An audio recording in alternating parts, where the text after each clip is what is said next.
están allá tratando de tomar la universidad. Nosotros seguimos haciéndole seguimiento para poder llevarles a ustedes la información en el momento que se produzca. Les comentamos también que esta semana ya les decíamos que diputados de la Eurocámara tenían previsto un encuentro con expresidentes para hablar sobre la situación de Venezuela, quizás hacia mediados, finales de junio.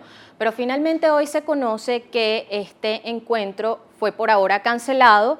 Dicen que razones de agenda de quienes iban a participar, de los diputados que iban a participar en esa reunión, y que por ahora no se va a llevar a cabo. Habría que ver entonces si se reprograma, si se busca otra fecha para hacer este encuentro o si finalmente queda así y no se va a realizar en ningún momento. Por otra parte, hoy el diario El Nacional, de hecho ya Rafael Garrido lo comentaba ayer, decía que queda inventario para pocos meses, específicamente hasta agosto, para producir esa famosa bebida de cebada que le gusta mucho a los venezolanos. Hoy lo publicaba el diario El Nacional, dice que en efecto ya los trabajadores advirtieron que en agosto se acaba, pero también Empresas Polar hizo oficial que está por ahora paralizada en su totalidad la producción de mayonesa. Lo hacían a través de un comunicado en el que decían que se agotó por completo el inventario del aceite de soya, está en cero, que es por supuesto la materia prima para hacer la mayonesa, y que pues por ello se ven en la obligación de paralizar completamente la producción de mayonesa. De hecho, ellos dicen que se lo comunicaron uno a uno el miércoles en la noche a los 200 trabajadores que son como la mano de obra de la producción de ese producto.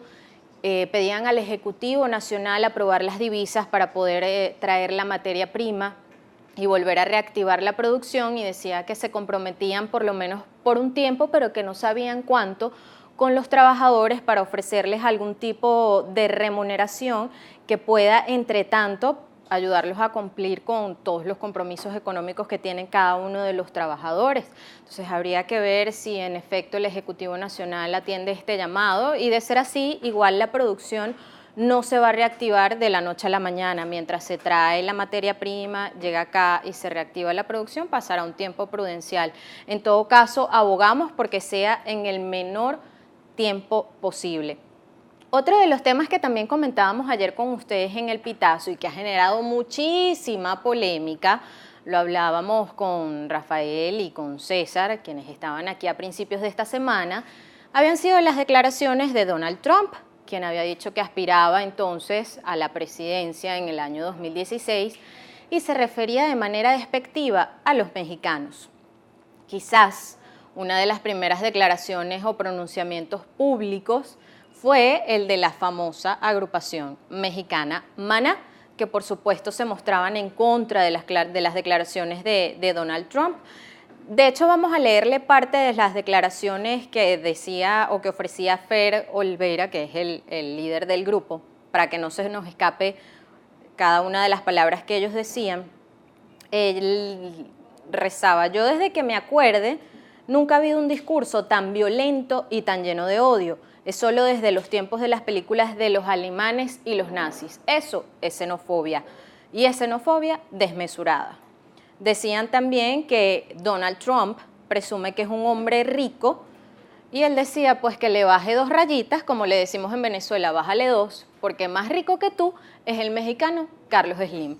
De hecho, han sido tan polémicas las declaraciones de Donald Trump que ya tienen varios días siendo tendencia en las redes sociales. Como tendencia también ha sido un tema que ha conmocionado no solo a Estados Unidos, sino al mundo entero. Y es una nueva masacre que se registró, cuyo autor además es un joven de solo 21 años de edad. Estamos hablando del tiroteo que se registró en una iglesia de una comunidad de color en Charleston.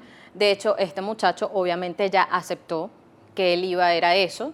Ya él dijo: sí, yo fui el autor de esta masacre, y lo decía como con orgullo, un joven de solo 21 años de edad. Y de hecho ya hoy es el juicio, y de hecho ya le están imputando un montón de cargos. A esta hora, amigos de Ver TV Noticias y de Capital, vamos a compartir con ustedes un video, y un audio de la presidenta del Consejo Nacional Electoral, Tibisay Lucena, a propósito de las inscripciones en el registro electoral. Vamos a escucharlo y a verlo.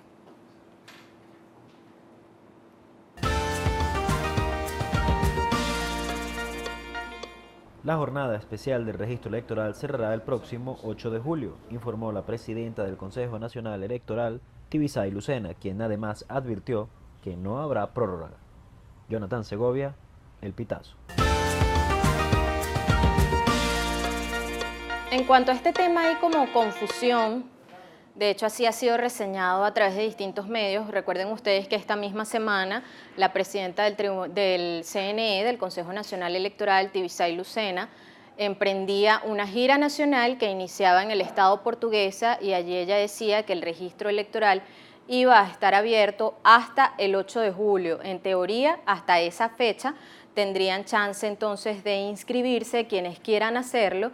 Sin embargo, bueno, después empezó como una confusión, decían que esa no era la fecha, que sí era la fecha, pero hasta ahora esa es la información que se mantiene en la palestra, que hasta el 8 de julio sería entonces el plazo que tienen para inscribirse en el registro electoral. Hasta ahora lo que sí no tenemos es la fecha de las elecciones parlamentarias, que ojalá se produzca un pronunciamiento en los próximos días, quizás. Hay gente que ya dice que es en noviembre, diciembre, pero es necesario que el Consejo Nacional Electoral lo diga. Así se ha pedido no solo desde Venezuela, sino también desde otros países, quienes abogan que lo antes posible, en el clima en el que estamos, es necesario hacer ese anuncio y decir cuál va a ser la fecha.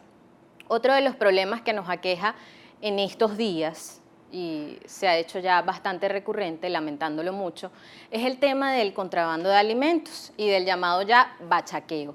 De hecho, hoy se supo que en Colombia el martes se aprobó una ley llamada Ley Anticontrabando, que aunque no dice nombre por ningún lado, o sea, no dice o no hace mención a Venezuela, justamente busca combatir el tema del contrabando en la frontera. Se aprobó el martes, aunque ya lleva más de un año discutiéndose.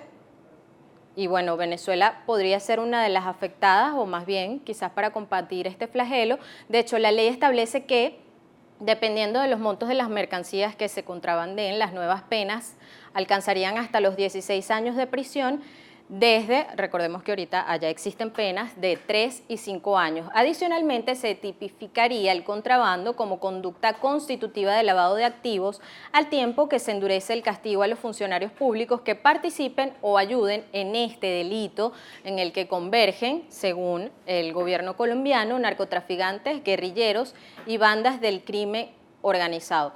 Lo que sí no aclara esta ley llamada anticontrabando, o lo que no se contempla, es la repatriación de la mercancía que sería introducida en ese país, bien sea desde Venezuela o desde otros países, pero obviamente en el marco en el que se desarrollan los acontecimientos en nuestra Venezuela, obviamente tendría mucho que ver con nuestro país.